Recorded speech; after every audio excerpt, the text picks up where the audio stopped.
Boker Tov. Boker Tov. Boker Tov, Boker Tov à tous. Bezrat Hashem, c'est Adishmaya. Yisrout Kol HaTzadikim, Yisrout Rabbeinu HaKadosh. On va essayer, Bezrat Hashem, de partager des notions importantes aujourd'hui, Bezrat Hashem, de Torah évidemment. Que ces paroles de Torah soient pour la réfoua shelema de David Chaim Ben Noah. Bezrat Hashem, une réfoua complète, immédiate. Bon, Hashem, ouais, déjà ça va un peu mieux. Et on espère que ça va aller encore mieux, Bezrat Hashem, avec l'aide d'Akadosh Baruch Hu et la protection de tous les tzadikim. Amen. Aussi de Talia Batefrat Myriam, aussi de Ziv Ben Magui, qui est un jeune aussi qui est tombé en bicyclette et malheureusement qui s'est retrouvé dans le coma. Donc ça en fait beaucoup des jeunes qui sont touchés en ce moment. Mais bon, Bezrat Hashem, je suis sûr on est dans le bon mois. C'est difficile à dire, mais dans le bon mois pour qu'il t'arrive quelque chose, parce qu'on est dans le mois des miracles, le mois de Kislev, qui est un mois particulièrement bon pour Am Israël. Il faut avoir confiance en Akadosh Baruch Hu et tout ira bien.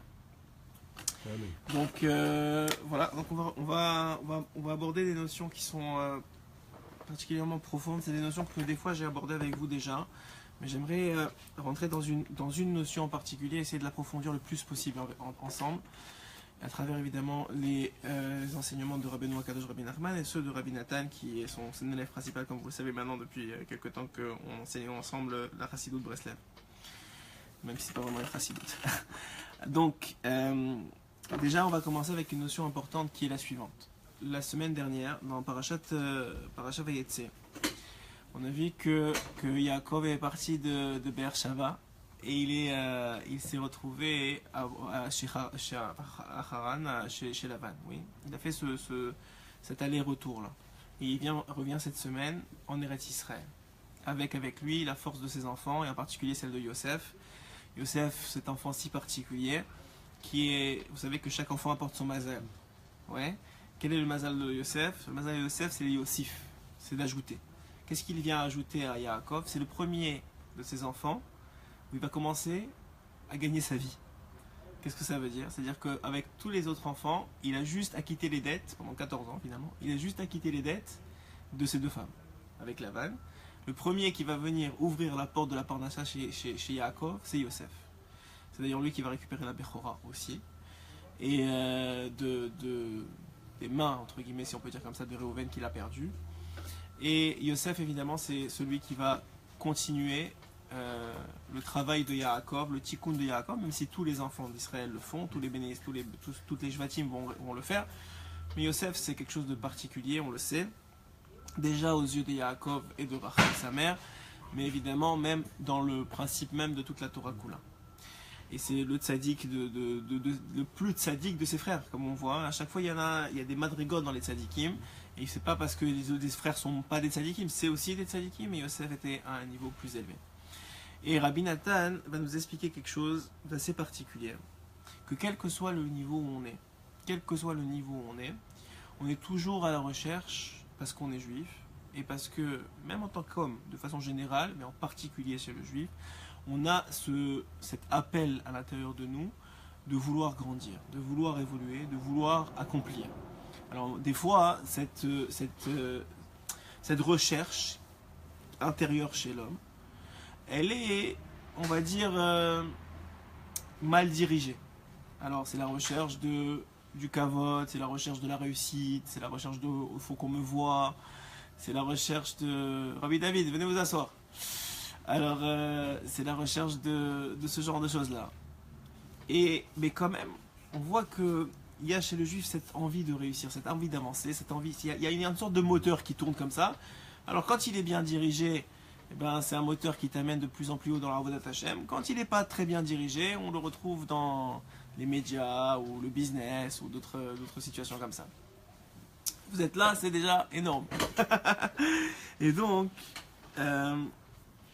ça, c'est une première notion que Rabbi Nathan nous dévoile, c'est que l'homme juif en particulier, et l'homme de façon générale, il a cette volonté de grandir, de s'accomplir.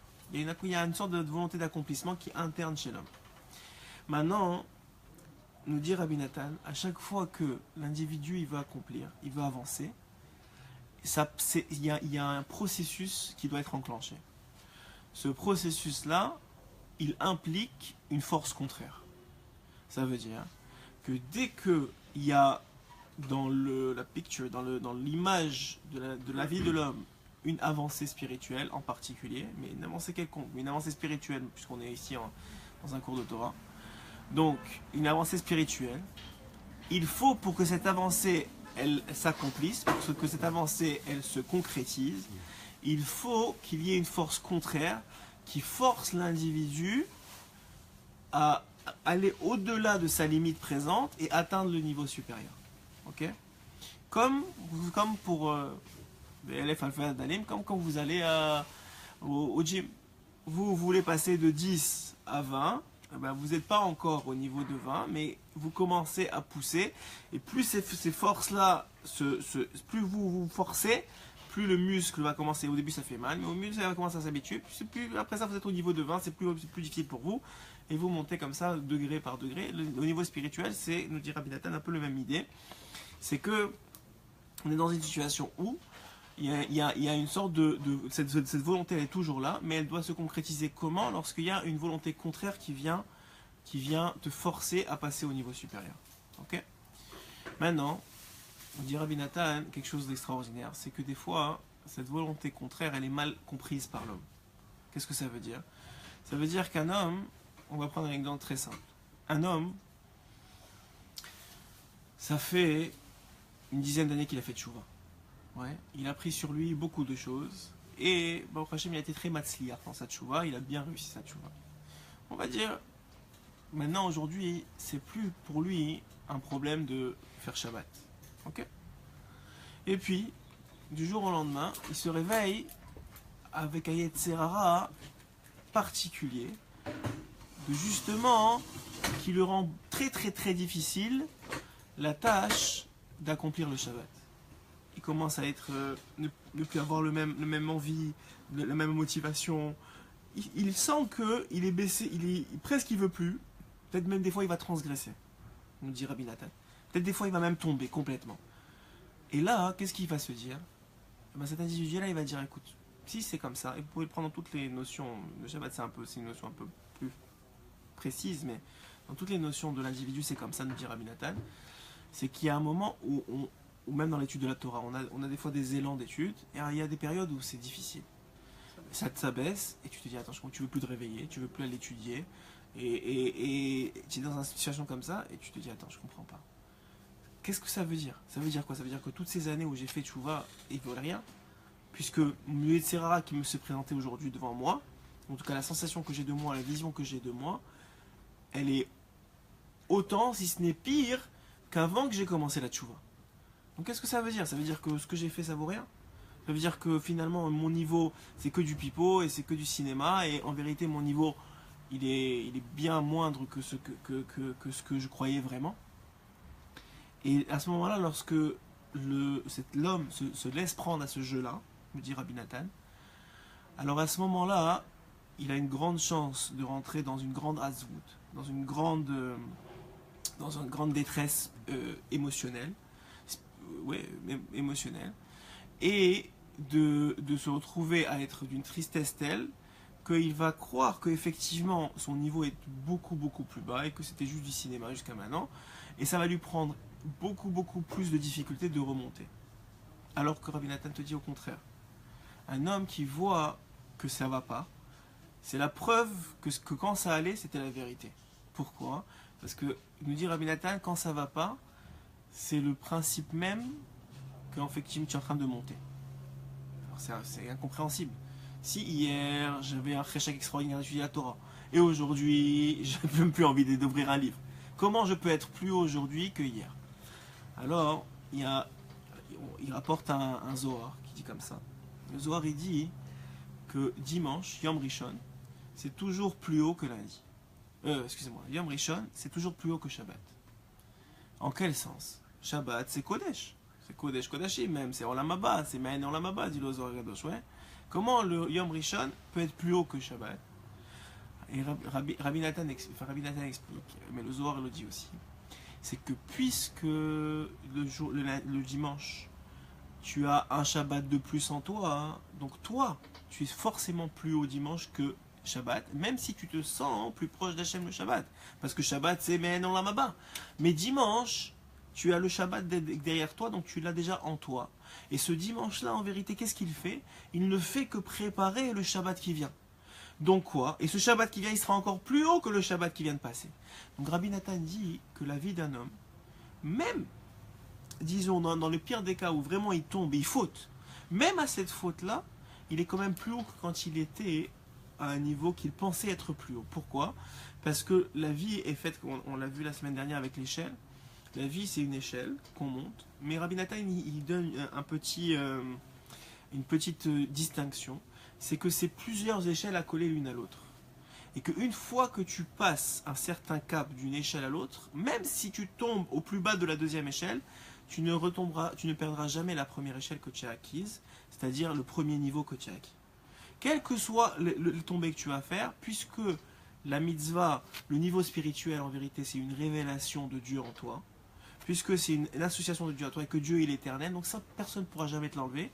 Comment c'est possible? Maintenant, je suis vraiment beaucoup plus bas que l'année dernière ou que la semaine dernière. Je dis, Rabbi Nathan, non, tu crois que tu es plus bas, mais c'est juste une préparation. Si tu comprends ce qui est en train de t'arriver, tu es en train de préparer le prochain niveau. Et le prochain niveau, il a besoin d'être préparé par une nefila. Il a besoin d'être préparé par une tombée. Nefila Tzorech Aliyah, il dit Rabbi Nounan, écoutez-moi, Ran. Une nefila, c'est seulement les Tzorech Aliyah. Une tombée, une descente spirituelle, physique, matérielle, ce que vous voulez, c'est seulement pour remonter. Hachem, il ne fait pas descendre pour rester descendre. Mais maintenant, toi, tu peux choisir de rester en bas. Parce que toi, tu n'as pas compris comment ça marche la vie. Et toi, tu crois que Béhémet, tu vaux rien. Et si tu crois que tu vaux rien, alors oui, tu vas rester en bas. Et tu vas rester en bas toute ta vie. Et tu vas croire que tout le moment où tu étais en haut, eh ben, c'était juste une illusion. Alors que non, le moment où tu étais en haut, c'était pas une illusion. Et maintenant que tu es en bas, en vérité, tu es en bas du deuxième niveau du jeu. Parce que le premier niveau, tu l'as déjà passé. C'est pour ça que tu es en bas. Si tu n'avais pas passé le premier niveau, tu ne serais pas en bas du deuxième niveau. Tu peux pas repartir. Ce qui est incroyable, ce que dit Rabbi Nathan, c'est que tu peux pas repartir en bas du premier niveau. C'est quand même extraordinaire. C'est une comment on appelle ça? C'est un chizouk. Moi, quand j'ai lu ça de Rabbi Nathan, c'est un chizouk extraordinaire de comprendre qu'une fois que tu as monté la marche, tu peux pas redescendre de marche. Ah, mais j'ai fauté. Ah, mais tu as fauté, ça veut dire qu'en vérité, les Serrari s'étaient à toi, et t'es tombé, c'est vrai. Mais tu es tombé dans le deuxième niveau. Tu es déjà dans la deuxième partie du jeu. Et donc, Rabbi Nathan, il dit comme ça pour prévenir cette situation-là, dans la paracha de cette semaine, quand il dit. Quand se rencontrent Yaakov et Esav, et Esav il lui dit viens avec moi. Et Esav, vous savez, c'est l'incarnation de Yetzer Hara. Alors Esav il lui dit vite, allez viens avec moi, on avance. Qu'est-ce qu'il lui dit à Yaakov? Va ani, mais moi, et nahala le iti. Je cheminerai à mon rythme. Comme mes enfants, je vais aller avec mes enfants. Je vais pas aller comme toi, tu veux courir. Moi, je suis avec des enfants, tu comprends, il faut que j'aille à mon rythme. Qu'est-ce qu'il dit Rabbi Nathan? Ça veut dire je vais à mon rythme. Il dit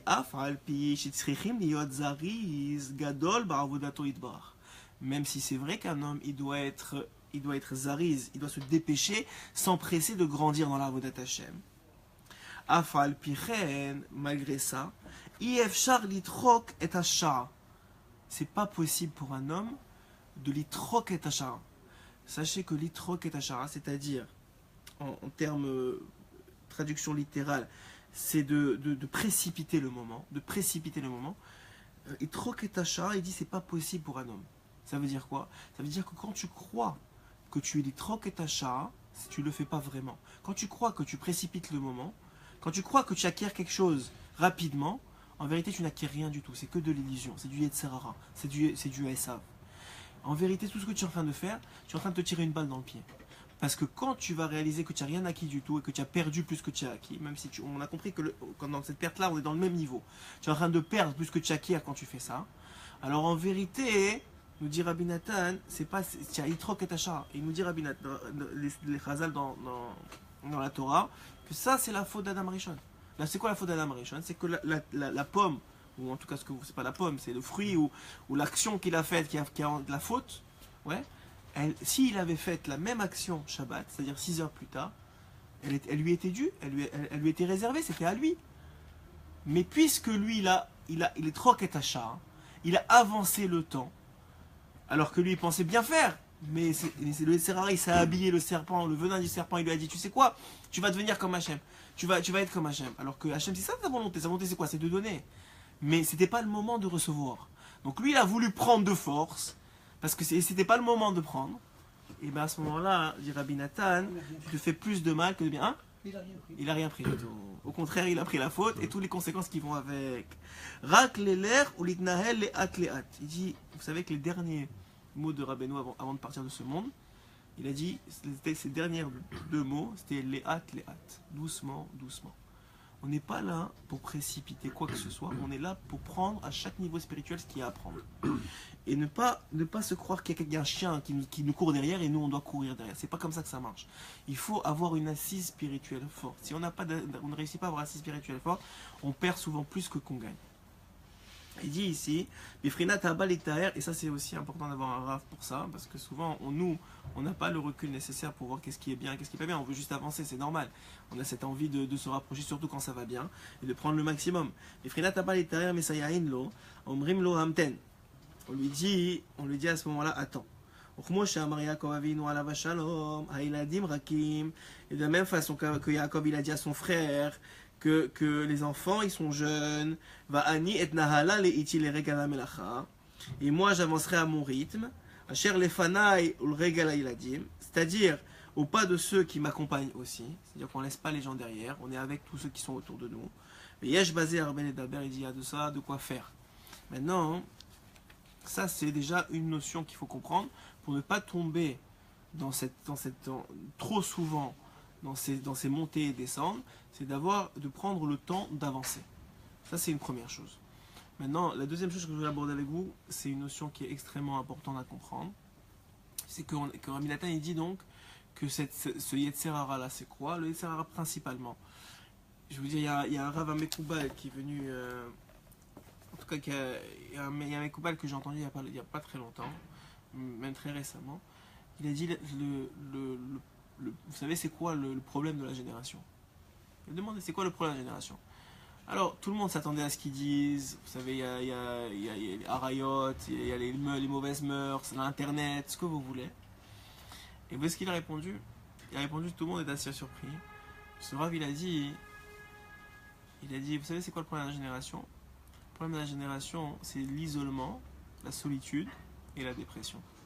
Il a dit, vous savez pas combien de sacs de bracha on est prêt du ciel à déverser sur celui qui est capable de remonter le moral et de réjouir les autres. Pourquoi? Parce que le Ben Ishraï dit, Parashat Bereshit, que qu'est-ce qu'a amené le serpent dans le monde? Qu'est-ce que la faute d'Adam Rishon a amené dans le monde? La hatzvut, la tristesse. Quelqu'un qui est triste, il ne peut pas avancer. Il ne peut pas monter de niveau. Ah, il croit qu'il monte de niveau, il est Dochek et Tachar. Quelqu'un qui est triste, il est Dochek et Tachar. C'est tout ce qu'il fait. Mais s'il est joyeux, alors à ce moment-là, oui, il peut monter de niveau. Et quand les Serara vient, c'est à ce moment-là que les Serara veut le casser parce qu'il ne peut pas le laisser joyeux. Il lui envoie des problèmes et des histoires. Et t'es un nul et tu vaux rien. Et regarde ce que tu fais. Regarde comment tu n'arrives pas à contrôler les Serara. Alors qu'on sait très bien, la Gemara elle-même, elle dit que si c'était pas l'aide d'Akadosh Baruch Hu, personne ne serait capable de contrôler son Serara. Donc quand les Serara, il a l'autorisation d'Hachem de te mettre à terre, il peut te mettre à terre en 2 secondes. Même si tu es Rabbi Akiva, comme dans la Gemara, et qui à un moment a vu une femme, il a couru après elle, il était prêt à monter sur l'arbre pour elle. Quoi, Rabbi Akiva, il est prêt à monter avec toute sa Torah. Si tu n'as pas Hachem qui te protège, tu ne vaux rien. C'est tout, c'est aussi simple que ça. Si on n'a pas Hachem qui est là avec nous, c'est pour ça que la tefila elle est aussi grande. Et c'est pour ça que dans Imla Van Garti, Rabbi Nathan il dit, peut-être ça vaut la peine de le lire dans les mots. Donnez-moi une seconde. Parce que je vais arriver aussi à. Voilà. Imla Van Garti va echar, et je me suis attardé jusqu'à présent, ouais. Alors il dit, Im la Van Garti, vous savez tous, c'est Tariag Mitzvot. Ça veut dire j'ai fait toutes les mitzvot, toute la Torah. Et jusqu'à maintenant je me suis attardé. Qu'est-ce que ça veut dire jusqu'à maintenant je suis attardé? Il dit Rabbi Nathan, ça c'est la tefila. Ça veut dire qu'il est en train de dire à Esav, j'ai à la fois la Torah et la tefila. Et comme on a dit, l'un sans l'autre ça ne marche pas. Donc oui, et ça veut dire quoi la tefila? Ça veut dire que même si j'ai 613 mitzvot, même si je suis arrivé au niveau que je suis arrivé, moi, j'ai jeté à col. Enfin, il n'a pas dit j'ai rave, j'ai jeté à col dans la matérialité, mais la spiritualité, je veux toujours avancer. Je prie tout le temps, Hachem, donne-moi encore. Pourquoi? Parce que je comprends que le niveau spirituel, il ne m'appartient pas. Si Hachem veut me le donner, il va me le donner. S'il ne veut pas me le donner, il ne va pas me le donner. Mais moi, ce qui m'appartient, je peux prier pour. Ok? Alors il dit, donc on a dit que Rabbi Nathan, il est déployé. Rabbeinu, il en parle énormément. C'est que et c'est les chansons qui ont été faites à partir de ça, etc., c'est qu'un homme, il doit s'assurer d'être joyeux. Tout ce qui ne le rend pas joyeux, c'est-à-dire il ne se sent pas en joie, sachez que c'est l'œuvre du Yetzirah. Tout ce qui te fait croire, hein, maintenant attends, quelqu'un il vient de fauter, ouais. On va prendre un exemple très simple, quelqu'un il vient de fauter, une faute grave qu'il n'a pas fait depuis des années, et qu'il a tenu, et maintenant il tombe. Comment il va se sentir? Il va se sentir moins que rien, ouais. Alors, Rabbi Nathan il dit que ça c'est l'œuvre du Yetzirah. Ah, tu as fauté, c'est vrai. Ça veut dire que le Yetzirah il t'a attrapé, ça veut dire qu'à un point tu l'as laissé rentrer, ça c'est vrai. Et que tu as quelque chose à réparer, ça c'est vrai. Et que tu dois faire tchouva, ça c'est vrai. Mais tout ce qui concerne la douleur et la souffrance qui est associée à ça, ça c'est pas normal. Ça fait pas partie de la Torah. Alors comment on fait? Ça c'est très bien, c'est une très belle parole, bravo. Mais comment on fait dans la vie de tous les jours quand cette situation-là de montée, de descente, elle est continue comme dit Rabbi Nathan, puisqu'on fait que monter chaque jour, de Shabbat en Shabbat, de jour en jour, on a une avancée spirituelle normalement que l'âme veut avoir, puisqu'on veut s'accomplir, on veut avoir un Olam Haba, on veut grandir, ouais. Alors si puisque c'est ça que l'âme elle veut, c'est ça qu'on veut en tant qu'individu, c'est que la force elle est innée chez nous de vouloir s'accomplir, et que par l'accomplissement il y a toujours des descentes. Alors comment on fait? Comment on fait pour tenir le rythme de descendre et de monter, mais de ne pas tomber dans cette erreur si fatale qui est la hatzvout, qui est la tristesse? C'est-à-dire que oui, il faut être prêt à affronter la descente, et oui, il faut descendre. C'est pas seulement il faut être prêt, il faut descendre, parce que pour monter, dit Rabbi Nachman, il faut descendre. Donc oui, il faut descendre. Oui, il y a des moments où c'est difficile, et il faut dire ouais, c'est vrai, c'est difficile, et ouais, c'est vrai, j'ai pas envie d'étudier, et ouais, c'est vrai, je suis comme ça maintenant, et j'étais pas comme ça hier. J'ai l'impression que j'étais mieux hier qu'aujourd'hui, c'est vrai. Mais sache qu'aujourd'hui, si tu le prépares seulement demain. Ok, ça c'est une première chose. Mais comment je fais pour tenir bon dans ma Avodat Hashem et surtout dans ma Simcha? Alors Rabbi Nachman, il a une Torah, un enseignement complet sur ça. Et en vérité, j'espère qu'il nous reste assez de temps parce que je l'ai beaucoup dit dans plein de shiurim, mais j'ai jamais pris un temps pour qu'on s'approfondisse ensemble sur ça. Et on va le faire ensemble à travers les mots de Rabbi Nachman. On va faire les 2 premiers paragraphes de Selekut Moharana, qui sont 2 paragraphes qui contiennent le secret de comment tenir bon dans la descente. Comment on fait quand on est en bas, quand c'est difficile, quand on n'arrive pas, quand on est tombé alors qu'on pensait être quelqu'un de plus haut au niveau spirituel ou même dans l'action. Comment on fait pour tenir bon jusqu'à qu'on remonte, pour ne pas rentrer dans la hazout qui elle va te bloquer en bas. Tout ce qu'on veut, c'est ne pas être bloqué en bas. Parce que nous dit Rabbeinu, quand tu es en bas, c'est pour remonter. La seule chose, c'est que si tu es en Hatzvout, tu ne remonteras pas. Parce que tu te bloques toi-même et tu ne laisses pas Hachem te sortir de là. Puisque quand tu es en Hatzvout, quand tu es en tristesse, Hachem n'est plus avec toi.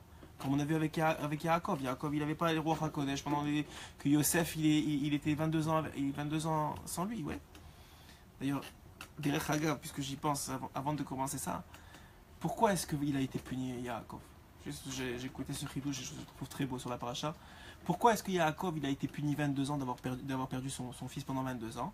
Pourquoi? Parce que 22 ans, il y avait chez Lavan Garti. Parce qu'il était chez Lavan. Alors, le Mefarshim pose la question, mais chez Lavan, il respectait la volonté de son père et sa mère. Comment tu peux me dire qu'il a été puni à cause du Kivud Avaim? Mais c'est ses parents qui lui ont dit de partir. Écoutez bien, c'est extraordinaire ce chidouch, j'ai beaucoup aimé. Et deuxième question, et en plus de ça, il n'est pas seulement parti 22 ans de ses parents, il est parti 14 plus 22. Il est à 14 ans plus 22. Alors première réponse, c'est que les 14 ans, il est en train d'étudier la Torah, et de là, la Gemara, elle apprend que l'étude de la Torah elle est plus grande que Kivud Avaim. Ça veut dire qu'on peut pas si tu vas étudier la Torah, on ne pourra jamais te reprocher quoi que ce soit. Ça, c'est la première, en tout cas pas Kivud Avaim. Deuxième chose, c'est qu'il y a un midrash qui est très peu connu, qui dit comme ça, qui dit que quand il a étudié la Torah, et on sait que l'étude de la Torah elle est protectrice, et en particulier David Amelach qui dit que la Torah elle protège contre les ennemis. Alors en vérité, quand il a fini ses 14 ans d'études, Lavan, il avait calmé déjà sa colère. Pourquoi? Parce qu'il avait étudié la Torah. Donc quand elle a vu sa Rivka, elle a envoyé sa nourrice, qui s'appelait Dvora. Elle a envoyé sa nourrice annoncer à Yaakov qu'il pouvait revenir. Mais Yaakov, il a eu peur. Et il a décidé volontairement de rester 22 ans chez Lavan. Donc en vérité, à partir déjà de la fin de la 14e année, il aurait pu rentrer. Mais lui, il a eu un peu peur. Donc à cause de ça, en vérité, que pendant les 22 ans, il n'était pas en train d'accomplir Kivud Avaim. Et il était pas. Pourquoi? Parce que c'était Rivka avait déjà envoyé sa servante pour lui dire de revenir. Ça, c'est entre parenthèses. S'il avait roi Hakodesh, Yaakov Avinu, pourquoi il avait peur? Pourquoi cette peur? À chaque fois, il a peur. Hein. À chaque fois, alors, souvent, les Mefarshim les plus connus qui disent que la peur, c'était de ne pas avoir. D'avoir fauté, Chazve Shalom, ou de ne pas avoir accompli ce qu'il aurait dû accomplir à son plein potentiel. Ouais. Et donc, ça rejoint sur ce que je vais étudier avec vous aujourd'hui. Comment on fait pour tenir bon en bas? Ouais, ça nous arrive à peu près une fois par jour, d'une seconde à l'autre. Ouais, c'est vrai, je vous dis, moi j'avais parlé avec Rav Keninga la semaine dernière, le Rav de Tzfat, de Breslev. Je lui dis, je comprends pas, le Yetzer Hara, pas un jour, une seconde, t'es au top, t'as l'impression d'avoir fait une fila extraordinaire, et l'autre seconde, t'as l'impression que t'es la paire des trucs parce que tu as des idées et tu te bats contre le Yetzer Hara qui n'existait même pas il y a une heure. Comment c'est possible? Alors voilà, il m'a donné un peu la réponse, et la réponse elle est contenue ici. Da, il dit, regardez, sache, Rabbeinu il commence, sache qu'un homme qui tsarich ladoun et kol adam le kavzerut, qu'un homme il doit juger l'autre toujours positivement. Sachez que dans la Gemara, Rabbi Shimon, il dit, alvaï, que je sois jugé en haut par Akadosh Baruch Hu. Il dit pourquoi? Attends, Kadosh Baruch Hu c'est Kodesh Kodashim, c'est le plus haut des plus hauts. Comment je demande, Rabbi Shimon il demande à Gemara que ce soit Kadosh Baruch Hu qui me juge et pas les tzadikim dans les tribunaux. Il dit pourquoi? Il dit parce que Kadosh Baruch Hu il juge tout le monde les kavzerut. Là où il est Kadosh Baruch Hu il voit pas le mal. Ah mais ça existe, mais il voit pas. Pour lui il voit que le bien. C'est pour ça que d'ailleurs il y a un inyan comme ça hein, que quand tu de prier Béminyan. C'est quoi la marla de prier Béminyan? Écoutez bien, ça c'est très très bon. C'est quoi la marla de prier Béminyan? C'est quand tu pries Béminyan, Hachem la Shrina elle est présente, donc Hachem il est là, et c'est lui qui remonte les tfilotes. Et quand il remonte les tfilotes, qu'est-ce qu'il fait? Quand tu pries tout le monde, à part s'il y a un sadique caché parmi nous, mais je crois pas, tout le monde, il y a des marchavot zarot qui rentrent, ouais, il y a des mauvaises pensées qui rentrent ou des pensées qui sont étrangères. Qu'est-ce que fait Hachem quand il est avec nous en minyan? Il prend seulement les bonnes pensées, il prend seulement les bonnes intentions et il les prend. Mais quand tu pries tout seul, la shrina n'est pas présente. Donc monte les mauvaises avec les bonnes, et les mauvaises empêchent les bonnes de monter, et donc on te juge les kafrova, on te juge négativement. Mais quand tu es béminyan, puisqu'on voit que le positif, puisque Hachem est avec toi, et que c'est Hachem qui prend les tfilotes, alors finalement on prend le positif de tout le monde, et toi tu en gagnes. Ça me fait rappeler quand je me rappelle quand on est dans les familles à l'aéroport, on avait beaucoup de poids. Ouais. Ils disaient non, venez, on passe ensemble, comme ça ils ne voient pas. Et on passait ensemble, et là, hop, magnifique. Il a dit meilleur quand il était à l'aéroport à l'époque, quand il faisait pas les. Maintenant on les pèse chacun de notre côté là. Mais... Maintenant c'est les ordinateurs qui pèsent les valises. Mais à l'époque, quand c'était seulement le gars qui te faisait passer, ils passaient tous la famille marocaine ensemble et ils se partageaient les. Kazakh. Voilà, c'est vrai. Alors pourquoi c'est tellement important de Hachem dans l'autre monde, il est présent. Il est présent, mais il a mis un système en place. Ça s'appelle les tzadikim qui jugent. Il y a des tribunaux de 3 tzadikim à chaque fois qui jugent en fonction de qui tu es, si tu es tunisien ou marocain, ça dépend d'où tu viens. Mais il y a un système qui juge. Mais Hachem, c'est la Cour suprême, on va dire. Mais ici, la Cour suprême, on va dire, elle est plus dure que les cours normales. Rabbi Shimon il nous apprend dans la Gemara qu'au contraire, Hachem, il est Kul Rahman. Alors, donc, il dit ici qu'un homme, il doit juger tout le monde les kavzerut. Pourquoi? Pourquoi c'est tellement important de juger tout le monde les kavzerut? Alors, Rabbeinu, il dit, c'est d'abord important pour celui que tu juges. Pourquoi? Filou Meshéou Racha Gamon, même si c'est un Racha Gamon, ça veut dire quelqu'un que, quand Rabbeinu il dit Racha Gamon, ça veut dire le gars, il a tué, il a volé, il a menti, il a fait ce que vous voulez. Tsarech lechapes velimso, et on parle ici de juifs, ok? Je vous le précise, parce que... Bon, je vous le précise. Et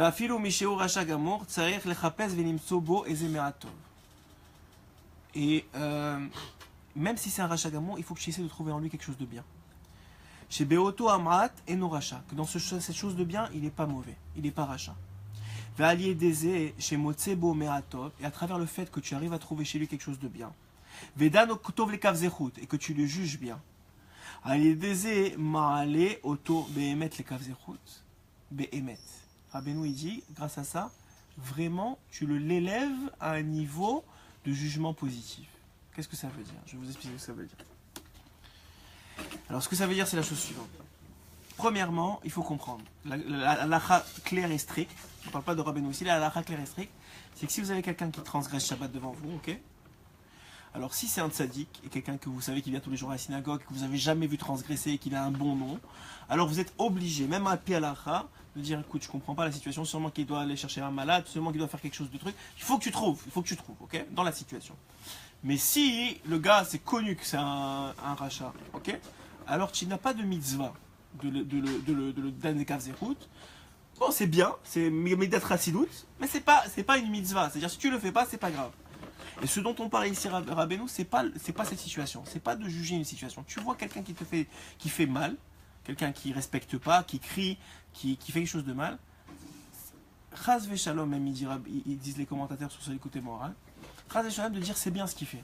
Ok? C'est-à-dire, si c'est clair que c'est mal et que c'est un rachat en plus, tu ne dois pas dire que c'est bien ce qu'il fait. Pourquoi? Parce que si tu dis que c'est bien ce qu'il fait, ton esprit inconsciemment, ça va diminuer la valeur de la gravité de la chose qu'il est en train de faire. Elle va diminuer à tes yeux. Et chas v'shalom, si c'est pas toi, tes enfants ou tes petits-enfants arriveront à le faire un jour. Donc il est évident que ce qu'il fait c'est mal. Si c'est un rachat, comme je vous ai dit à l'instant, si c'est un tzaddik, qu'il a un bon nom, alors on trouve une patente que c'est pas possible, écoute, il doit y avoir quelque chose qui explique ça. Mais si c'est un rachat, c'est mauvais. Maintenant, même si c'est un rachat gamour, il dira ben non, il faut que tu arrives à trouver quelque chose, pas dans la situation. La situation elle est complètement mauvaise. Il faut que tu arrives à trouver quelque chose en lui. Ça veut dire quoi en lui? Ça veut dire que forcément, s'il est juif, il y a quelque chose en lui qu'il a fait de bien dans sa vie. Il a fait une mitzvah, il a fait quelque chose, il a mis les filets un jour, tu l'as vu mettre la tzedaka. Il faut que tu cherches. Il faut que tu cherches quelque chose qu'il a fait de bien. Mais si tu penses positif sur tout le monde, tu n'as pas besoin de chercher. Si tu penses positif sur tout le monde, c'est très bien, quoi la kavod. Mais la nature de l'homme, c'est de voir le négatif, en général. Hein? Il explique ça d'une autre manière. Allez-y. Il dit que, simplement que En Yehudi, chez eux, Pashut Mod ou Racha. C'est ça ce qu'il dit. Il dit pourquoi? Il dit parce que Berega, chez eux, à partir du moment où un Ben Israël, il fait une faute, il a dit des Ruach Shtut chez les C'est bon, c'est la Gemara qui dit ça. Il s'est séparé de son âme, ouais, de son âme originelle, il s'est séparé d'elle. C'est une autre âme qui est venue et qui l'a rempli. Il a fait ce qu'il a fait. Vous avez raison, c'est ce qu'il dit ici. Après, quand il reprend conscience, il se réveille, ouais. Comme il dit Ruhlmann, ouais. Quand il reprend conscience, c'est fini, il regrette. Il se sépare de cette âme-là, donc en réalité, lui, il n'a rien fait. Il n'a rien fait du tout. Lui, le mec, il n'a strictement rien fait. C'est Rav Dessler qui dit ça, c'est ça? Oui, mais Rav Dessler d'Amirta Vilayo. On le déresponsabilise alors. On le déresponsabilise pas. Alors c'est ça la situation. Oui, mais c'est ça. Alors écoutez, venez on rentre dans les dialogues. Je vous dis cette notion-là, hein, c'est une notion que je pense aujourd'hui dans la génération est la plus importante. Ce que je suis en train de vous donner maintenant, si vous le comprenez, vous arrivez à l'appliquer dans votre vie elle va changer. Vous dites maintenant votre vie elle va changer. La vie des gens autour de vous elle va changer. Mais il faut essayer de comprendre le diouk, parce qu'on peut très vite tomber et glisser dans l'humanisme. Dans du kavzerut, genre on juge tout le monde négativement, mais de toute façon on aime tout le monde. Et c'est pas ça le travail de cette Torah-là qui nous enseigne. C'est d'Afka de voir qu'il y a du mal, mais de chercher qu'en lui il y a du bien, malgré qu'il fait quelque chose de mal et qu'on ne le déresponsabilise pas et c'est quelque chose de mal. Mais en lui, il y a quelque chose de bien. Maintenant, si tu arrives à trouver ce quelque chose de bien, qu'est-ce que tu fais? Pour l'autre, qu'est-ce que tu viens de faire? Puisque ton jugement à toi en bas, il est dan les kavzerut, tu le passes du kafrova au kavzerut en bas. Alors en haut, dans le ciel, même si dans le ciel on le juge négativement, c'est-à-dire qu'il a une sentence sur lui, on vient de le prendre et de le mettre dans la section des kavzerut. Ça c'est pour l'autre. Très bien, c'est très bien. Et alors qu'est-ce que ça lui permet de faire? Alors Rabbeinu dit ça permet à l'homme de faire tchouva. C'est-à-dire que ce qui empêche l'homme de faire tchouva, c'est qu'en haut on le voit mal, et puisqu'on le voit mal, il se sent mal. Il se sent comme rien parce qu'en haut on le voit mal. Et donc, puisqu'il se sent mal, il n'est pas capable de faire tchouva. Mais quand toi tu vois, mais il ne sait pas le gars, avec c'est une pensée que tu as sur lui. Et que tu as une pensée, mais ce gars-là, tu sais quoi, je l'ai vu il y a 2 semaines, il a donné un tzedaka à un pauvre. Ça veut dire qu'il a quelque chose de bien en lui. Même si je vois que maintenant il insulte quelqu'un d'autre, ou il lui fait honte ou n'importe quoi. Mais ce gars-là, je l'ai vu il y a 2 semaines, il a fait quelque chose de bien, c'est forcément qu'il a quelque chose de bien en lui. Quand tu fais ça, tu lui as rien dit. Ta pensée, elle monte. Et elle le prend maintenant, ce gars-là qui est en train de faire une action mauvaise, elle le met dans le kavzerut et elle lui permet de faire tchouva sur cette chose-là. Elle lui permet seulement, parce que Rabbeinu il explique dans un autre côté moral, que tout dépend de l'individu. c'est-à-dire qu'il y a toujours un libre arbitre, que c'est plus facile maintenant, la scène est mise pour qu'il fasse tchouva, mais c'est seulement à lui de faire tchouva. C'est la raison pour laquelle, à Esav, qu'est-ce qu'il a voulu faire Yitzhak avec Esav? Il a voulu la Kav Zechut, il a voulu trouver le bien qu'il y avait en lui, on l'a expliqué dans le début de semaine, mais il n'a pas fait tchouva. Alors si tu me dis qu'il peut faire tchouva grâce à ça, pourquoi il n'a pas fait tchouva? Parce que Esav ne voulait pas faire tchouva, c'est tout. C'est aussi simple que ça. Esav, il n'avait aucune intention de faire tchouva. Maintenant, si l'individu il veut faire tchouva, il y a un Yehudi normalement, il a, comme vous dites, il a en lui la volonté de toujours faire tchouva, parce que son âme elle est pure, en vérité. Alors forcément que si tu fais ce travail-là, tu vas l'aider à faire tchouva. C'est une première chose. Mais ça, c'est pas ce que je voulais vous dire encore. Ils disent que pour Esav, Ouais. j'ai appris que elle a quand même été enterrée. La tête. Sa tête. Pourquoi la tête a été enterrée à Marpella? Incroyable. C'est une très bonne question. Il y a plusieurs pshatim. Un des pshats que j'adore, c'est parce que dans sa tête, il y avait beaucoup de Torah. Et la Torah, elle ne peut pas être enlevée d'un homme, même s'il ne l'a pas appliquée dans les actes. Et cette Torah, elle va... Mais alors, où elle va aller cette Torah? C'est quand même une Torah que Esav il a pris. Et d'où elle va aller? Eh bien, elle va aller chez Rabbi Meir. Elle va aller chez Rabbi Akiva. Elle va aller dans toute la Torah orale. Et c'est pour ça que c'est la tête... Donc la Torah orale qui est rentrée dans le Kavod. Plus grande question que ce que tu dis, c'est pourquoi personne n'est parti la chercher. Tous les enfants ils sont là, ils voient la tête de Esav descendre, va la chercher. C'est tout, sors-la de là, c'est pas Kavod pour ton père, tu vas l'enterrer maintenant ici. Enlève-la de là-bas. Non. C'est-à-dire qu'eux ils savaient que la Torah qu'il a appris elle avait de la valeur, que c'est pas pour rien que sa tête elle est rentrée, et que Hachem c'est lui qui a voulu ça, et Davka c'est ce qui a permis, entre autres, en plus du fait que c'est Rivka la mère, mais c'est ce qui a permis entre autres que sortent de Esav des grands Talmidei Chachamim et des grands tzadikim. C'est l'accomplissement de la névoie de Rivka. Exactement, c'est l'accomplissement de la névoie de Rivka, exactement. Il est sorti des très grands rachats. Amalek, tout son corps c'était que des rachats. C'est sûr ça, Amalek, c'est la plus grande. Il descend de Esav, c'est le plus grand rachat du monde. Il n'y a pas de pitié à avoir sur lui. C'est pour ça que j'ai dit ici, Danek Avzerot, c'est pas pour les goyim, parce que tu peux pas. Ça te fait tomber plus que ça te fait grandir en tant que. Parce que tout le but de ça, je vous ai dit ce qui est bien pour l'autre, mais c'est pas pour l'autre qui nous dit ça, Rabbeinu. C'est pour nous-mêmes. Pourquoi c'est bien pour nous-mêmes? Pourquoi c'est bien pour nous-mêmes? Parce qu'il y a un Zohar qui dit que dès que toi tu juges, on te juge. Dès que toi tu juges, on te juge. Ah, mais je juge toute la journée. Ouais, c'est vrai, on juge tous toute la journée. Dès que tu as une pensée, c'est un jugement. Si vous remarquez bien, la pensée c'est un jugement en soi.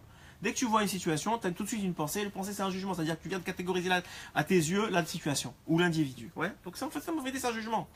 Donc dès que tu juges, on te juge. Mais comment on fait? Mida keneged mida. Comme tu juges, on te juge. Qu'est-ce que ça veut dire? C'est-à-dire si toi maintenant, tu as fait l'effort, malgré que la situation elle est noire, et tu sais qu'elle est noire, elle est mauvaise, et tu acceptes qu'elle est mauvaise, tu as fait l'effort de trouver chez l'autre quelque chose de bien, hein, alors on fera l'effort de trouver chez toi quelque chose de bien. Et pourquoi c'est important? Pourquoi c'est important de faire ça, qu'on trouve chez toi quelque chose de bien? Parce qu'on a dit qu'un individu, il peut faire tchouva seulement quand on le voit bien d'en haut. Pourquoi? Voilà, là est le secret, c'est ça l'essentiel que je vais vous dire, et on va le rentrer dans les mots. C'est qu'un individu, il ne peut pas faire tchouva, il ne peut pas monter de niveau, il ne peut pas sortir de la noirceur de la descente, qui est nécessaire pour remonter, comme on a dit. Il est obligé de descendre pour remonter, il est obligé de passer par là. Maintenant, il peut rester en bas. Comment? S'il est en hatzvout, s'il est en tristesse. Comment il fait pour ne pas être en tristesse? Il doit avoir trouvé en lui du bien. Il doit se voir bien. Quelqu'un qui n'est pas capable de se voir bien, il ne peut pas monter de niveau spirituel, parce qu'il ne peut pas être heureux. C'est que du pipeau, c'est que du cinéma. Quelqu'un qui ne se voit pas bien lui-même, c'est du cinéma, c'est tout. Il ne peut pas monter de niveau, il fait semblant, il est doré katacha, mais il ne monte pas de niveau. Et comment on peut se voir bien? Il y a un préalable au fait de pouvoir se voir bien, c'est qu'en haut, on te voyait bien. Ah, mais tu vas me dire, comment on fait pour me voir bien en haut? Quand je juge l'autre positivement. Quand je fais ça, fait chez l'autre, alors on me voit bien chez moi. Ah, on me permet de faire tchouva, ça veut dire qu'on me met dans une situation où maintenant je peux avoir accès à du bien qui est chez moi, que sinon j'ai même pas accès à des birlal. Si tu commences à voir... Comment vous croyez, quand tu vois... Moi je me rappelle toujours... Bon, il y a des personnes un peu comme ça, des noirs là, que tu sais que... tu les sens, tu sens leur œil, tu sens que leur vision elle est mauvaise. Et tu vois que le gars, il est malheureux comme les pierres, c'est-à-dire il est mauvais, mais lui-même il subit cette mauvaise... Il s'en rend pas compte, mais lui-même il est mauvais, il voit que le noir est partout, il est toujours... Mais il est enfermé, exactement, c'est une prison qui s'est créée, une prison dorée qui s'est créée, et qui peut pas sortir, parce que pourquoi? Parce qu'en haut on tient la clé. Sa clé on la tient en haut. Et tant que lui, il n'a pas fait le travail sur les autres, on ne lui donnera jamais la clé. Maintenant, une fois qu'il a fait le travail sur les autres, il y a une autre étape. Donc c'est pour ça que ce Likutei Moharan, il commence d'abord sur le travail des autres. Pourquoi? Parce que c'est un préalable à trouver du bien en toi. Une fois que tu as fait le travail chez les autres, et on va finir on va avancer dans les mots. Ve'od me'ad ven rasha. Cet enseignement il est basé sur un verset des Tehillim qui dit Ve'od me'ad ven rasha, et encore un peu, il sera pas rasha, il sera pas mauvais. Ve'itbonan ta'al mekomo ve'eneno, et tu vas faire attention à son endroit et tu vas plus le trouver. Et Rabbeinu il dit, c'est que ça veut dire ce verset là, que maintenant que tu as vu du bien en lui, il est plus au même endroit. Il est maintenant dans un autre endroit dans le ciel. On l'a mis dans un Kav Zechut. On l'a mis dans un endroit qui s'appelle le Kav Zechut. Et même si tu vois que c'est un Racha Gamour, il faut que tu trouves quelque chose de bien que lui, il est pas Racha là-bas. Que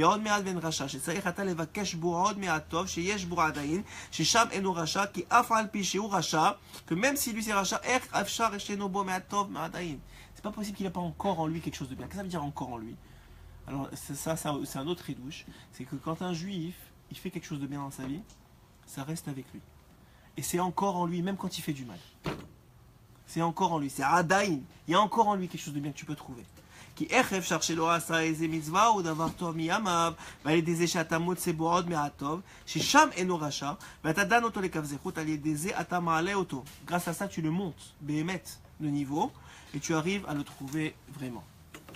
Maintenant, une fois que tu as fait ce travail-là, ouais, vas-y, quoi. Donc, il y a juste Shalom Yaïch, il dit, mais comment il faut penser si vraiment on sait que ces gens-là, c'est des vraiment rachats? C'est pas possible. Si les juifs, ils te disent Rabbi Nathan, c'est pas possible. Et Rabbi Nachman te dit, c'est pas possible.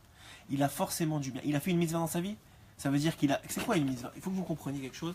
Peut-être ça vaut la peine. Merci pour la question, mais ça vaut la peine de comprendre ça. C'est quoi une mitzvah? Une mitzvah, c'est que tu viens de t'associer pour l'éternité avec Hachem. Tu viens d'exprimer Hachem dans le monde. Tu viens toi, j'ai pas dit ta neshama. Ta neshama c'est Hachem, ok? Tu viens d'exprimer ta neshama, donc tu viens toi, qui n'est pas ta neshama, d'exprimer Hachem dans le monde. Puisque Hachem il est éternel, tu viens de te rendre éternel. C'est quoi le chidouche du Mashiach? C'est quoi le chidouche? Qu'est-ce qui va amener le Mashiach?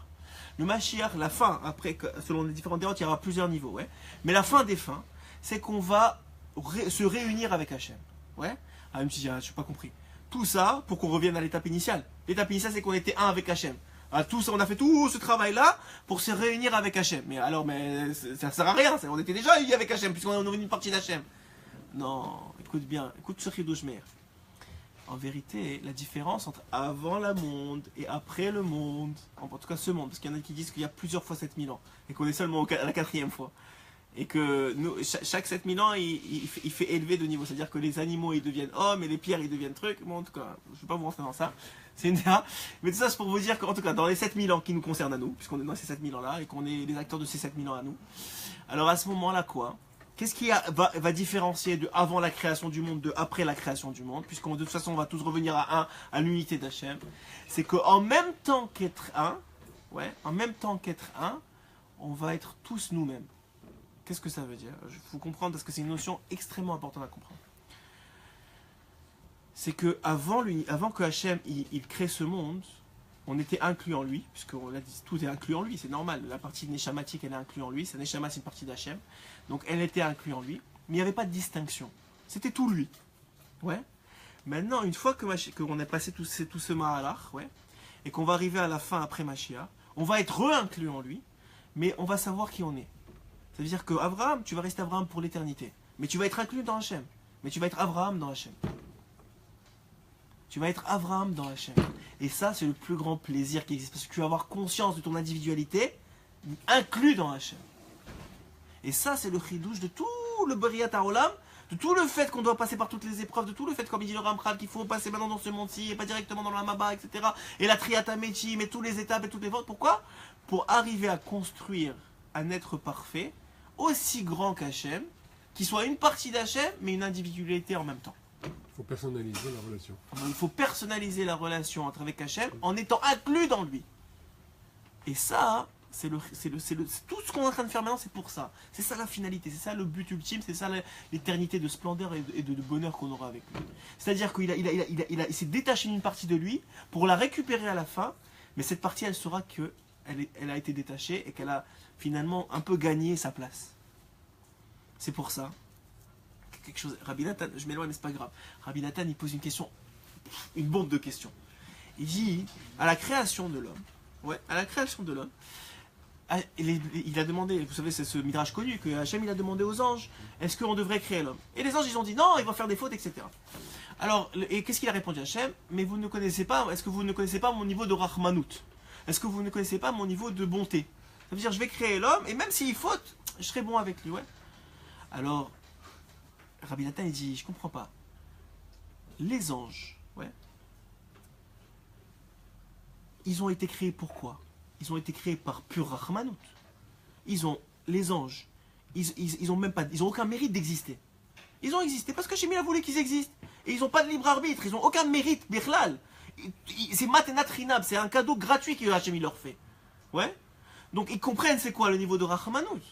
Alors pourquoi ils disent ah mais je veux, écoute les hommes ils vont pas te respecter, etc., etc. Et Hachem il est obligé de leur dire mais vous connaissez pas mon niveau de Rahmanout. C'est que les anges ils n'auraient jamais eu idée que Hachem il puisse créer quelque chose qui lui crache à la figure toute la journée et qui lui manque de respect toute la journée et qu'il continue à avoir un niveau encore plus grand que Rahmanout qu'il a eu avec eux-mêmes en leur donnant à la vie même s'ils ne méritaient pas. C'est-à-dire que c'est pas seulement que nous on mérite pas, c'est qu'à chaque instant on justifie de ne pas avoir été créé et quand même Hachem il continue à maintenir jusqu'au moment où Béhémet il va avoir un renversement de situation et ça va être justifié qu'on a été créé. Mais tout ça pour dire que toute la création du monde et tout ce qu'on est en train de voir ici, c'est pour dévoiler la Rahmanout d'Hachem et la grandeur d'Hachem, d'un côté, mais d'un autre côté, pour nous créer en tant qu'individu parfait et partie d'Hachem, mais une individualité quand même. Ok? Donc il a très bien compris et il a dit donc on n'est plus haut que les anges? Bien sûr. Rabbi Nathan dit clairement que de là on apprend que l'homme il est plus haut que l'ange. C'est pour ça que quoi? Qu'en vérité, Noeg Badavar, les anges, ils ont répondu ça sans s'en rendre compte, parce qu'ils sont Noeg Badavar, parce qu'ils étaient intéressés à ce qu'il n'y ait pas de création de l'homme, parce qu'ils avaient compris, un peu au fond d'eux, que l'homme, il serait plus grand que lui, malgré qu'il faute. Parce que lui, il a une chance de choisir le bien, et ce bien-là, hein, puisque c'est une révélation d'Hachem, quand il le choisit, ce bien est éternel. Comme il a dit David, le mal, il va partir à la fin, comme, regardez, il y a trois shlav. Il y a ce qui est mauvais, ouais, ce qui est, par exemple, on va prendre la nourriture, ouais. Il y a le porc, ou tout ce qui est pas cachère, ça c'est mauvais, c'est évident. Ensuite, il y a ce qui est normal, ok, ça on va dire qu'il n'y a pas de gdoucha, mais qui est bien, par exemple, je sais pas, un steak cachère, ça c'est normal. Et il y a ce qui est kadosh, par exemple la nourriture de Shabbat, la nourriture des fêtes, ou bien le kochim qu'on amenait au Kohanim, au Bet Amikdash, ça c'est kodesh. Une fois que Mashiach il vient, il n'y a plus de mal. Tout devient, dans un premier temps, dans les deux dernières catégories, et finalement tout devient kadosh. Donc comment c'est possible que tout devient kadosh? Ça veut dire qu'à la fin, ça veut dire quoi? Ça veut dire qu'à la fin, ce qui est éternel, c'est que ce qui est kadosh. Tout le reste va finir par être éliminé, puisque donc ça veut dire que dans son essence même aujourd'hui même si qu'on fait du mal, le mal, puisqu'il n'a pas d'éternité, puisqu'il va finir par disparaître. Donc il vaut rien en vérité. Il vaut rien dans son essence même, il n'est pas éternel. Donc alors que le bien, malgré que ça a l'air beaucoup moins que le mal et que ça tu fais une petite chose, mais puisqu'elle a une notion d'éternité, qu'elle ne sera jamais, elle ne disparaîtra jamais, même après la venue de Mashiach, même après qu'on va revenir avec Hachem, même après tout ça, même quand tout sera fini, ce bien-là il est éternel. Donc forcément que sa notion elle est beaucoup plus grande. Et donc, ce bien-là qu'on est capable de faire, malgré qu'on fait plein de mal, il est beaucoup plus grand que les anges qui font rien du tout. Ils font juste la volonté d'Hachem, sans bien ni mal. Ok, ils sont neutres. Les anges, c'est des neutres. Ouais. C'est-à-dire qu'en réalité, le but final, c'est d'arriver à la concrétisation de ce Anochi-là. Exactement. Qui soit dans les deux sens. Voilà. Si aujourd'hui, il existe tout simplement que Hachem, c'est quoi Anochi? C'est qu'Hachem, il se trouve en lui. Ouais. Que nous nous trouvions de la même manière en lui. Chazak, c'est très très beau ce que vous dites. Il faut que je le redise parce que peut-être ils n'ont pas entendu. Ce qu'il a dit ici, c'est que c'est quoi finalement ce qu'on vient de dire? Qu'à la fin des temps, il va y avoir une union entre nous et Hachem. C'est que jusqu'à aujourd'hui et dans toute la création, le Anochi, le jeu, il est finalement que nous, on a une partie d'Hachem en nous. Ouais. Mais à la fin, ça va être vrai aussi. Mais il y a une autre chose qui va être vraie, c'est qu'on va avoir que nous, on va être une partie d'Hachem en lui. C'est-à-dire qu'il va y avoir une réciprocité dans ce Anochi là. C'est très vrai ce que vous dites. Et Oui, il y a une autre question? Alors il a dit donc, il n'y aura plus de mal sur la terre. Il n'y aura plus de mal. existera Il y aura des- que du bien et du plus bien. il existera C'est-à-dire, des- il y aura niveau. Il y a plus 1, plus 2. Il n'y aura plus de moins 1, moins 2, moins 3. Il y aura plus ça. Il y aura plus 0, 1, 2. Donc, qu'est-ce que tu vas dire? Tu auras la tchouva. Mais tu vas faire tchouva sur le niveau qui vient. C'est-à-dire, j'aimerais bien être plus que ça. Ah, pourquoi je suis pas plus que ça? Alors, tu veux monter, monter, monter. Mais à la fin, on va tous être inclus dans notre place dans Hachem, mais avec notre identité. Ok? Mais pourquoi on s'est écarté un peu, mais c'est pas grave. Pourquoi je vous dis ça? Parce que pour arriver à ce niveau-là, pour arriver à la place qu'on doit acquérir, il faut être attaché à cette notion de tchouva, évidemment, mais à cette notion de joie de vivre. Et comment on fait? Il faut trouver du bien en nous. Et comment on fait pour trouver du bien en nous? Regardez ce qu'il dit Rabbeinu. Tu crois que ça suffit de juger les gens, les autres bien? C'est pas suffisant. Maintenant que tu as fait les autres bien et que tu as préparé le terrain pour te trouver du bien, il faut maintenant que tu fasses ce travail-là chez toi. Mais ce travail-là chez toi, il dit Rabbeinu, il est beaucoup plus difficile. Pourquoi? Premièrement, pourquoi est-ce qu'il faut faire ce travail-là chez toi? Parce que c'est connu. Parce que c'est connu que l'homme il doit être toujours besimcha. Ah, qu'est-ce que ça a à voir? Tu viens de me dire qu'il faut trouver des points positifs, etc. Qu'est-ce que ça a à voir avec la simcha? Ah, mais non, il te dit, si tu fais pas ce travail-là, c'est pas vrai, tu n'es pas besimcha, tu fais semblant. Tu n'es pas besimcha. Tu sais pourquoi il faut faire ce travail-là? Parce que c'est connu qu'il faut être besimcha tamid. Et si tu fais pas ce travail-là, tu ne seras pas besimcha tamid. Quand ça va bien, tu seras besimcha. Quand ça va mal, tu ne seras pas besimcha. Tu sais comment tu veux être besimcha quand ça va mal? Il faut que tu fasses ce travail-là. Et quand ça va bien, et quand ça va mal. Il faut trouver en lui du bien. Et ça veut dire quoi trouver du bien? Ça veut dire qu'à chaque fois que vous faites une bonne chose, vous l'écrivez dans un papier. Vous écrivez, vous avez un cahier comme ça, où vous écrivez tout ce que vous faites de bien dans la journée. J'ai étudié aujourd'hui 1 heure, et j'ai fait ça. Ah, mais qu'est-ce qui va faire le Yetzirara? Pourquoi Rabbeinu il dit que c'est plus difficile chez soi? Parce que dès que tu vas faire ça, tu vas dire, j'ai étudié 1 heure. Le Yetzirara va venir te dire, attends, 1 heure. D'abord, tu as parlé 10 minutes avec ton copain. Troisièmement, tu es venu pour voir tes amis. Quatrièmement, tu as fait ça. Il va trouver du mal dans le bien. Et là commence le travail, il dit Rabbeinu. Maintenant, commence ta hitbo des doutes. C'est quoi ta hitbo des doutes? Tu dois te battre avec le Yetzirara. Ah, il va te dire, ah, mais attends, mais tu es venu 1 heure, mais tu as fait ça. Ah ouais, mais j'ai fait ça de bien, dans cette heure-là. Ah, mais non, mais regarde, finalement, t'es pas une bonne intention. Ah, mais écoute, je suis quand même venu, j'ai fait les pas, Tu te bats avec ton Yetzirara, maintenant c'est un combat, c'est un dialogue entre toi et ton Yetzirara pour sortir de cette heure-là, peut-être 3 secondes. Mais ce 3 secondes, c'est le Od Me'at Tov qui va te rester pour l'éternité. C'est ce Od Me'at Tov que le Yetzirara ne peut pas toucher. Ce bien-là, qui est contenu dans plein de mal, malgré que ça a l'air bien, ce bien-là, c'est la Nekuda Tova qui est en toi. Et ça, il faut que tu fasses des cumulations de Nekuda Tovot. Et quand tu peux faire une cumulation de Nekuda Tovot, à travers tous les Nekuda que tu as fait, à ce moment-là, dit Rabbeinu, tu peux commencer à chanter. C'est-à-dire qu'avant ça, tu n'es pas capable de parler à Hachem. Tu fais semblant de parler à Hachem, mais tu ne parles pas vraiment à Hachem. Parce que tu ne te sens pas bien vis-à-vis de toi-même, parce que tu sais parce que le Yetzirara t'a fait croire que tu vaux rien, parce que tu n'as pas en tête et clairement devant toi tout le bien que tu as fait dans ta vie et tout le bien que tu représentes aux yeux d'Hachem. Donc si tu n'as pas ça, en vérité tu parles à Hachem et tu n'as pas envie de parler. Et tu fais vite la tefila, ou même si tu fais pas vite, tu fais semblant de te concentrer, mais jamais tu vas commencer à chanter à Hachem. Seul comme ça dans la rue, tu vas commencer à dire Hachem et tu commences à chanter. Qu'est-ce qui fait chanter? Qu'est-ce qui fait chanter? Et l'année qu'il a, hein? C'est pour ça qu'il veut venir faire l'action. Ouais, vas-y là, ah, on chante. On chante. Ouais, Non mais qu'est-ce qui fait Attends, qu'est-ce qui fait qu'on chante?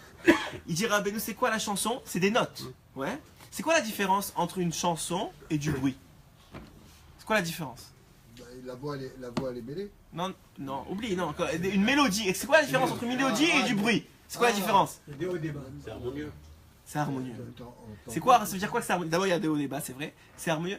La différence entre du bruit et une mélodie, c'est qu'on a pris les notes du bruit et on les a organisées. C'est ça la mélodie. On a pris des notes et on les a organisées pour faire une mélodie. Le bruit, c'est plein de notes qui sont mélangées ensemble, qui n'ont aucune organisation. Mais qui doit faire le travail de l'organisation? Toi, mon grand. Comment tu fais? Tu sors le bien du mal.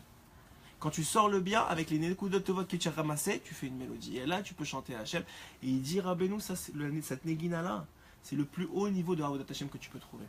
C'est en vérité le plus haut niveau des doutes. C'est quand tu commences à chanter à Hachem dans tes doutes, sincèrement. Maintenant, pas de faire semblant. Mais c'est pas parce que je vous ai dit ça maintenant que vous allez commencer à chanter et faire semblant, ça sert à rien. Je veux dire, vous savez vous-même comment vous vous sentez. Encore une fois, je vous dis, Rabbeinu, ce que vous me parlez tout à l'heure, Rabbeinu t'apprend à arrêter de faire semblant. Ça sert à rien, tu te moques à toi-même, tu vas jamais avancer. Et à quoi ça sert? Tu te sens bien soi-disant, mais en vérité, au fond de toi, tu sais très bien que c'est pas vrai.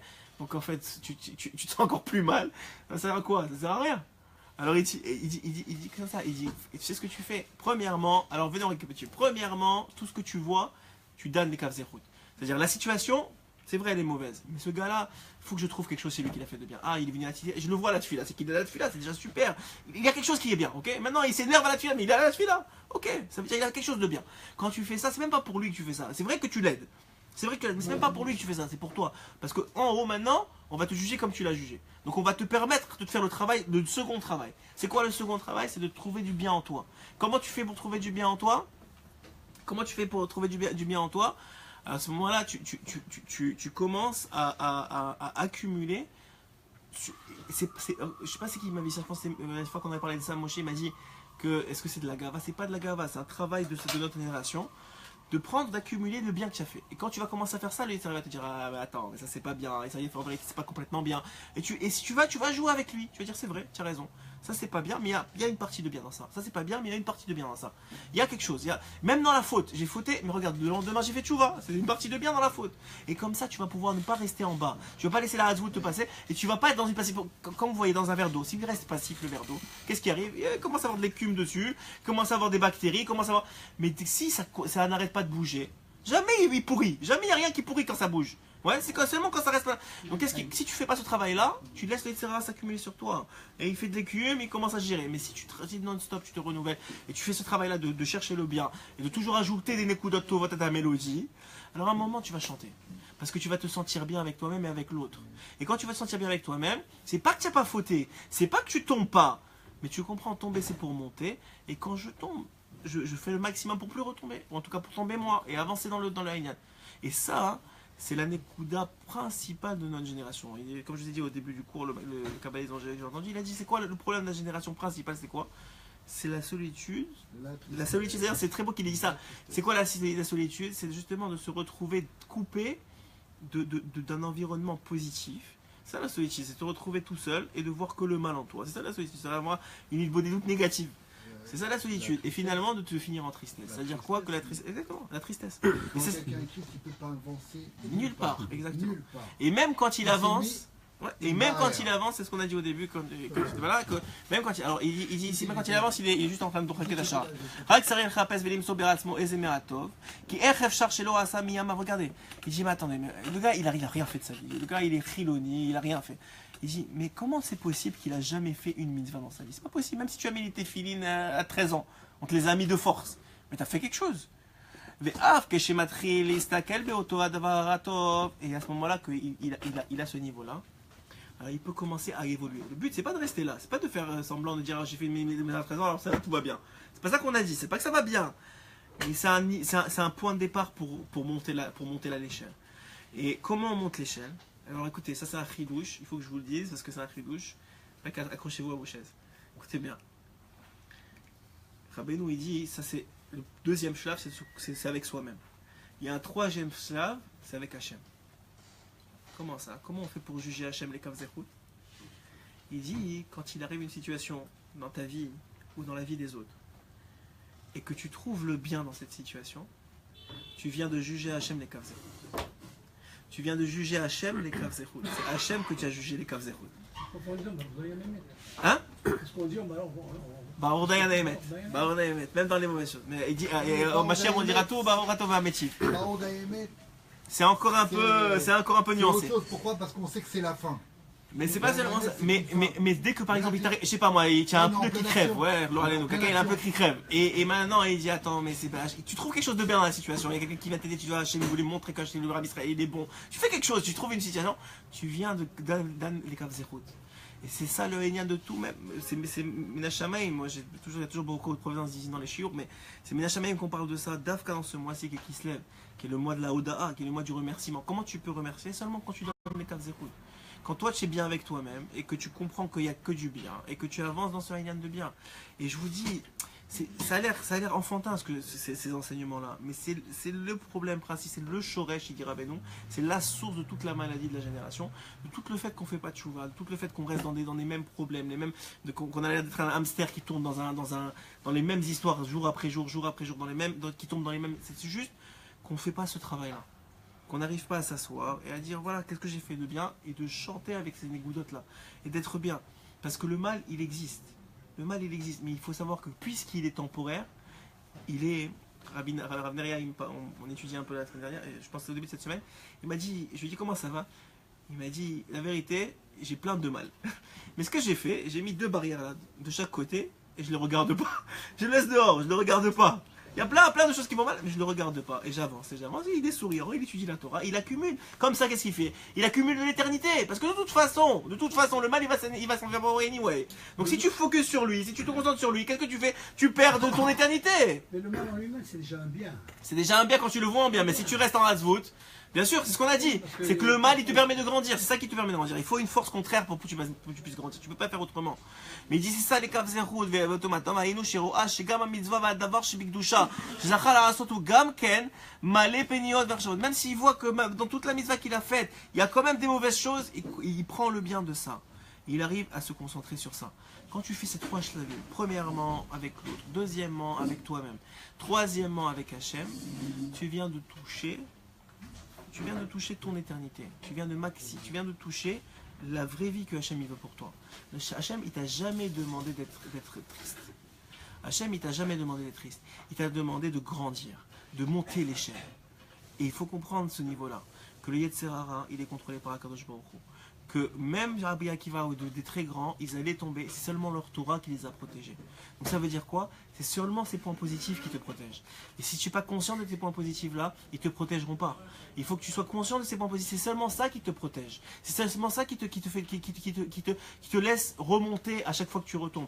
Et quand on retombe, ne soyez pas triste. C'est la preuve que tu vas remonter. Parce que si tu ne tombes pas, tu vas rester toujours dans la première échelle. Si tu tombes, c'est que tu es passé à la 2e échelle. Et si tu tombes encore, c'est que tu as déjà passé à la 3e échelle. Et si tu tombes en terre, c'est déjà passé. Il y a des milliers et milliers d'échelles à passer. Et plus tu vas passer, plus ta place au Olam Haba, elle sera bonne. C'est quoi l'avantage d'avoir passé au Olam Haba? C'est que le temps qui va passer entre le moment où tu vas quitter ce monde et le moment où on va être réunis à Kadosh Baruch Hu, qui est selon la plupart des opinions dans la Gemara 3000 ans, au moins tu vas avoir une très très très bonne place.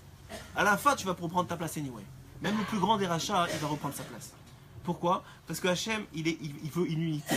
Il veut l'unité de l'avant-création, mais après la création. Et cette unité-là, elle s'obtiendra à travers le travail que je viens de vous expliquer aujourd'hui. Donc chacun il arrivera en fin de compte dans les Olamot, d'après l'échelle dans laquelle il a un kilomètre.